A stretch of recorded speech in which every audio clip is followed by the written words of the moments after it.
अचानक आलेल्या पुराच्या पाण्याच्या प्रवाहात ऑटोसह एक तरुण वाहून गेल्याची धक्कादायक घटना किनवट ते मांडवा जाणाऱ्या रोडवरील बेलोरी पुलावर ही घटना 28 ऑगस्टच्या दुपारी 2 वाजण्याच्या सुमारास घडली आहे। 28 ऑगस्ट रोजी दुपारी 1 वाजण्याच्या सुमारास किनवट येथे अचानक मुसळधार पाऊस झाल्याने नाल्याला अचानक पूर आला असता या पुराच्या पाण्याच्या प्रवाहात ऑटोसह 3 तरुण वाहून गेले। यातील 2 तरुण बालबाल बचावले आहे, मात्र एक तरुण ऑटोसह वाहून गेल्याची घटना समोर आली आहे।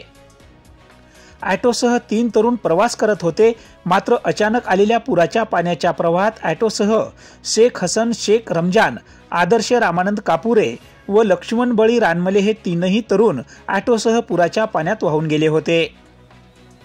यापैकी शेख हसन शेख रमजान व आदर्श रामानंद कापुरे हे 2 तरुण बालबाल बचावले, तर पुराच्या पाण्याच्या प्रवाहात लक्ष्मण बळी रानमले हा तरुण वाहून गेला असून हा तरुण खरबी येथील रहिवासी असल्याचे समजते।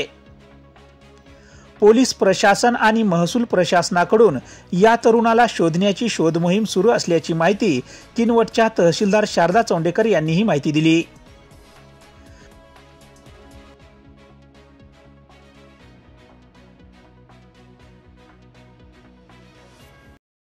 तुम्ही पाहत आहात महाराष्ट्राच्या कुशीतलं GK न्यूज मराठी, सात जनतेची, भूमी महाराष्ट्राची।